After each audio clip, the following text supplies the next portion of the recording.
Good morning 11th class. कैसे हो बच्चों आप लोग? आई होप कि आप बहुत अच्छे होंगे। आज जो हमारा टॉपिक है बच्चों वो है आपका संयोजी ऊतक।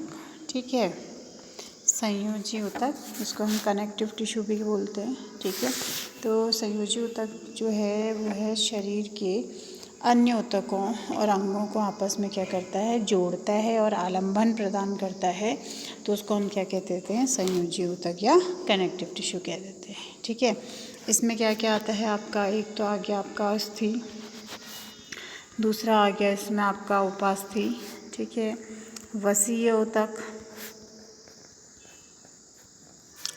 ठीक है, और रक्त, वसीय ऊतक और रक्त। तो ये संयोजी ऊतक क्या है, मुख्य हैं। आगे देखेंगे हम इसमें कि जो संयोजी ऊतक होते हैं वो क्या करते हैं, शरीर को अन्य ऊतकों व अंगों से जोड़ने का काम करते हैं और आलंबन देते हैं। ठीक है, संयोजी ऊतक में कोमल ऊतक से लेकर विशेष प्रकार के ऊतक जैसे अस्थि, उपास्थि, वसीय ऊतक तथा रक्त क्या है, सम्मिलित हैं। रक्त को छोड़कर सभी संयोजी ऊतकों में कोशिका संरचना प्रोटीन का तंतु स्रावित करती है जिसे कोलेजन फाइबर कहते हैं। ठीक है, कोलेजन कहेंगे या क्या कहेंगे, इलास्टिन कहेंगे। ये ऊतक को शक्ति, प्रत्यास्था और लचीलापन क्या करते हैं, प्रदान करते। कौन? कोलेजन। ठीक है, जो कोलेजन तंतु होते हैं वो क्या करते हैं, लचीलापन प्रदान करते हैं। ठीक है, और प्रत्यास्था देते हैं। ठीक है बच्चों, ये कोशिकाएं रूपांतरित पॉलीसैकेराइड भी स्रावित करती हैं। ठीक है, जो कोशिका और तंतु के बीच जमा होकर अधात्री का कार्य करता है। ठीक है, मैट्रिक्स का कार्य करता है, तो वो कौन करता है, कोलेजन। अब जो संयोजी ऊतक होते हैं वो 3 प्रकार के होते हैं। पहला तो क्या है आपका लचीला संयोजी ऊतक। ठीक है, और दूसरा क्या है, देखिए, पहला है लचीला संयोजी ऊतक, दूसरा है सघन और तीसरा है विशिष्ट। तो इस तरीके से जो संयोजी ऊतक होंगे वो कैसे होंगे, 3 मुख्य प्रकार के होंगे। तो पहला देखते हैं हम इसमें, शिथिल संयोजी ऊतक में कोशिका एवं तंतु एक दूसरे से अर्ध तरल आधारीय पदार्थ में शिथिलता से जुड़े रहते हैं, जैसे हमारी त्वचा है। और इसको गर्तिका ऊतक भी कहते हैं। क्यों? क्योंकि ये त्वचा के नीचे पाई जाती है। ठीक है, यह प्रायः उपकला के लिए आधारीय ढांचे का कार्य करती है। इसे संयोजी ऊतक में प्रायः तंतु कोरक कहते हैं। ठीक है, इसमें महाभक्षाणु एवं मास्ट कोशिकाएं होती हैं। महाभक्षाणु क्या हुए बच्चों, जो महाभक्षाणु होते हैं वो बाहर से आए वायरसेस या फॉरेन पार्टिकल्स को क्या कर देते हैं, खा लेते हैं, ताकि वो डिजीज़ कॉज नहीं करें। और जो मास्ट कोशिकाएं होती हैं ये क्या करती हैं, आपकी हिपेरिन का स्राव करती हैं, जिससे रुधिर का थक्का ब्लड जो वेसल्स हैं उनमें नहीं जमता है। ठीक है, क्या कहा, पहला जो इसमें है महाभक्षाणु, वो तो क्या करेंगे, बाहर से आए वायरसेस को मार देते हैं। और जो मास्ट कोशिकाएं होती हैं वो क्या करती हैं, हेपेरिन का स्राव करती हैं, जिससे कि रुधिर वाहिनियों में नहीं जमता है। ठीक है, इसके बाद आता है हमारा वसा ऊतक। ये भी क्या है, दूसरे प्रकार का शिथिल संयोजी ऊतक है, जो मुख्यतः कहाँ पाया जाता है, त्वचा के नीचे पाया जाता है। ठीक है, कहाँ पाया जाता है बच्चों, त्वचा के नीचे पाया जाता है। इस ऊतक की कोशिकाएं वसा संग्रहण के लिए विशिष्ट होती हैं। देखिए ये वाला जो चित्र है, ठीक है, तो इसमें देखिए केंद्रक भी है, वसा संग्रहण करने के लिए इतना स्पेस भी है, प्लाज्मा झिल्ली भी है।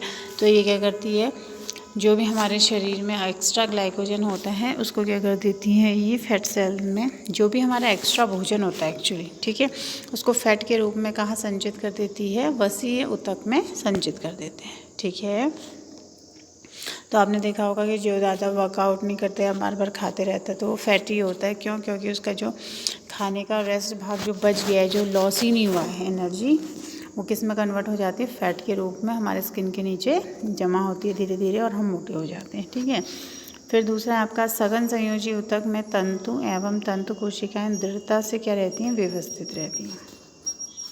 इस चित्र में आप देख रहे होंगे ऐसे समांतर लाइनें और बीच बीच में ये क्या है, कोलेजन रेसे। तो ये क्या है, एक पैटर्न में लगी रहती हैं, दृढ़ता के साथ जुड़ी रहती हैं, और एक विन्यास होता है इनका जुड़ने का। तंतु तथा तंतु कोरक सघन संयोजी ऊतक को नियमित संयोजी ऊतक तथा अनियमित संयोजी ऊतक में क्या कर सकते हैं, विभाजित किया जा सकता है। जो सघन नियमित ऊतक में तंतु कोरक समांतर तंतु के गुच्छों के बीच में कतार में उपस्थित होते हैं, जो कंडराएं और कंकाल पेशी और अस्थि को जोड़ती है। ठीक है, कंडराएं मतलब क्या हुआ, टेंडोन।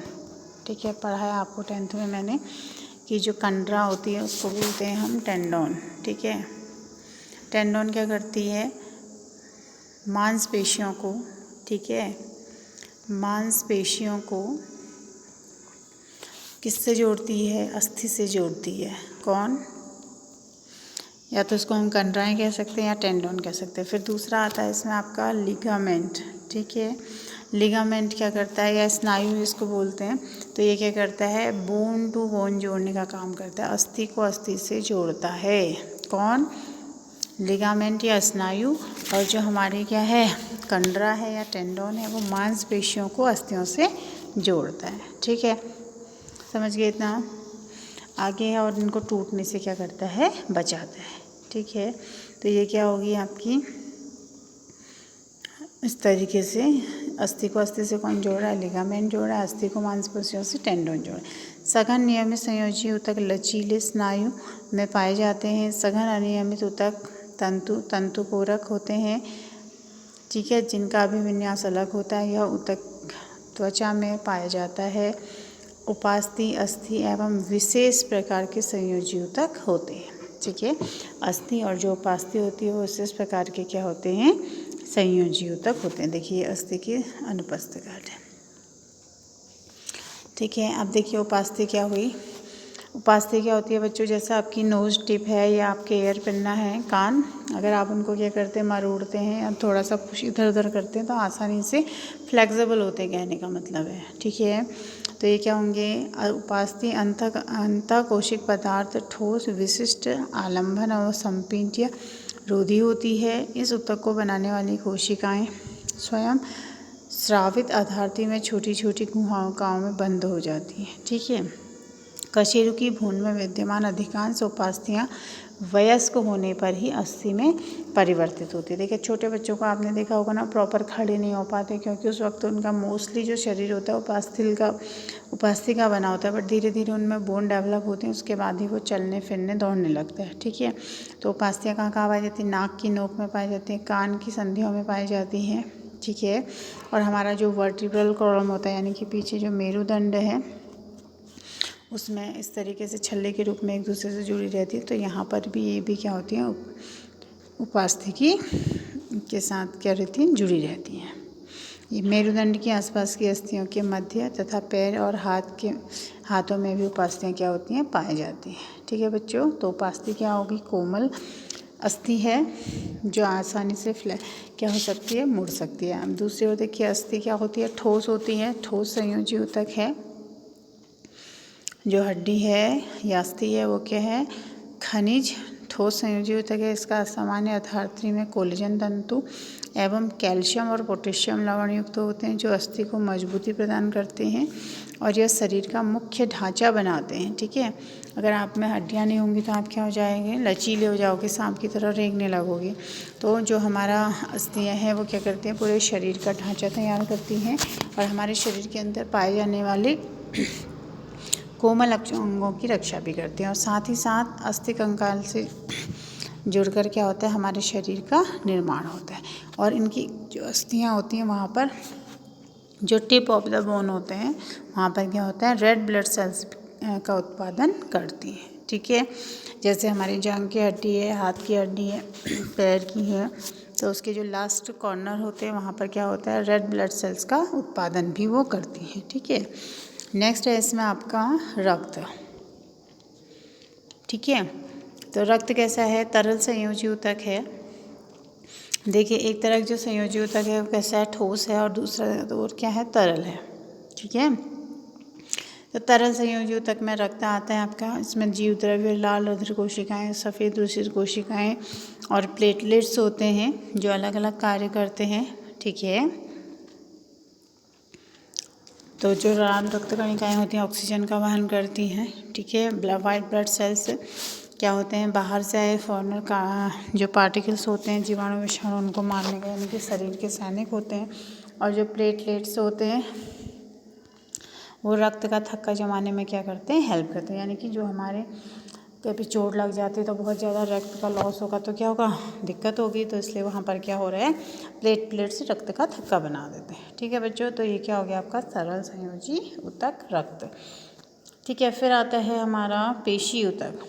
पेशी ऊतक क्या हुआ, मस्कुलर टिश्यू, यानी कि जो भी आपकी मांसपेशियाँ हैं सभी पेशी ऊतक में आते हैं। ठीक है, पेशी ऊतक में अनेक लंबे बेलनाकार तंतुओं के रेशों से क्या होता है, बना होता है, जो समांतर पंक्ति में सजे होते हैं। इनमें कई सूक्ष्म तंतुक बना होता है जिसे पेशी तंतु कहते हैं, माइक्रोट्यूब्यूल्स।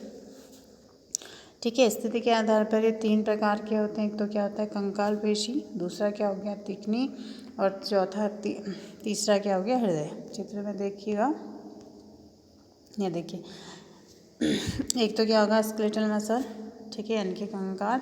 दूसरा क्या होगा स्मूथ मसल, जो कि आमाशय में पाया जाता है। और कार्डिक मतलब जो हृदय में पाया जाता है। तो कार्डिक मसल को हम क्या कह सकते हैं, हृदयक, पेशी ऊतक हृदयक।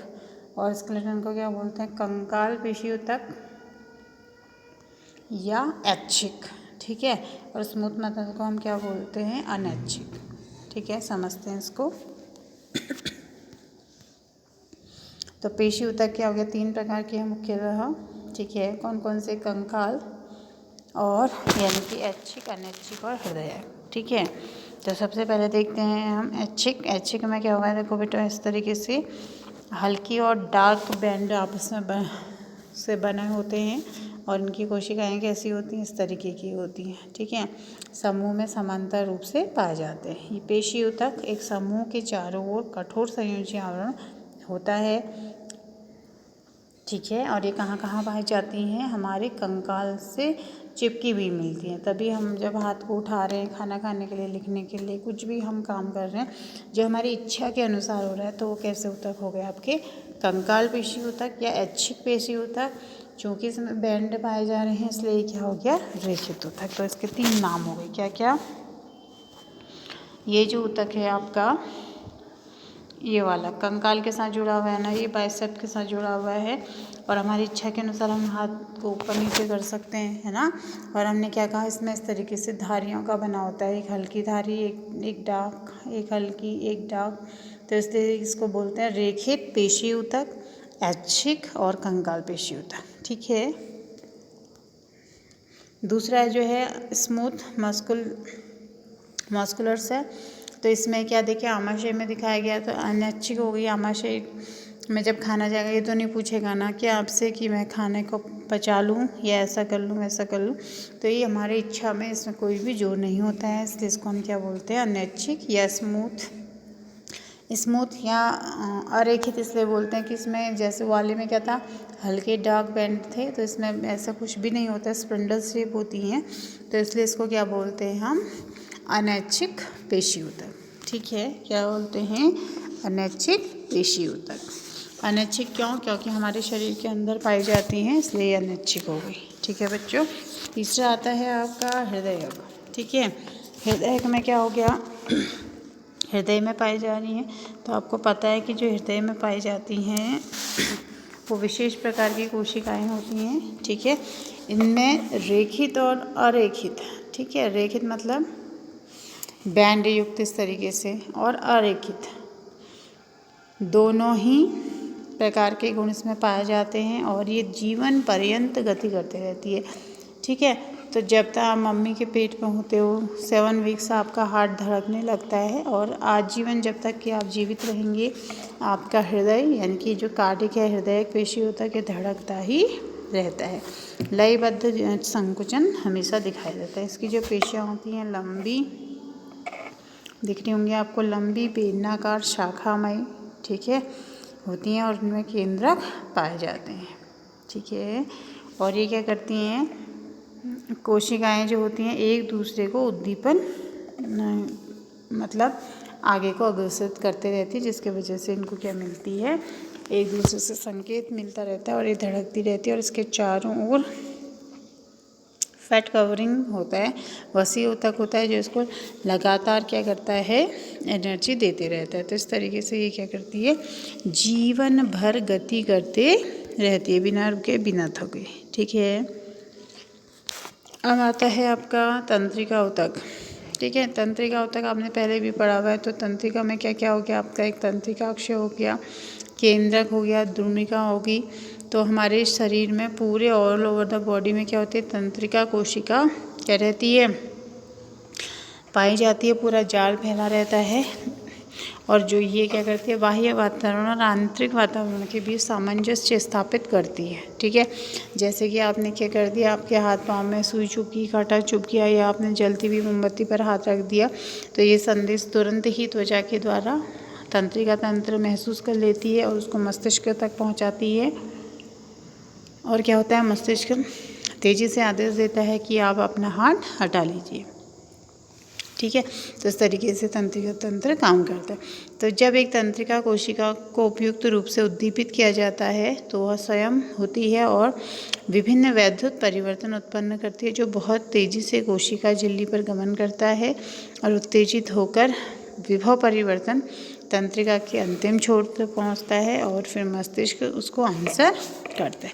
तो तंत्रिका तंत्र क्या है, पूरे शरीर में क्या होता है, ऑल ओवर द बॉडी में फैला रहता है, जो कि हमारी संवेदनाओं को ग्रहण कर कर मस्तिष्क तक पहुंचाता है। ठीक है बच्चों, फिर ये सारे जितने भी आपके पेशी ऊतक हैं इनको हम डिटेल में चैप्टर आगे, इसका पूरा होल चैप्टर है उसमें पढ़ेंगे। ठीक है, तो आज के लिए इतना ही, नेक्स्ट लेक्चर में हम फिर बात करेंगे। और ये जितने भी चित्र आपको दिखाई दे रहे हैं इनको आप अपनी कॉपी में कर लीजिएगा। ठीक है, थैंक यू बच्चों।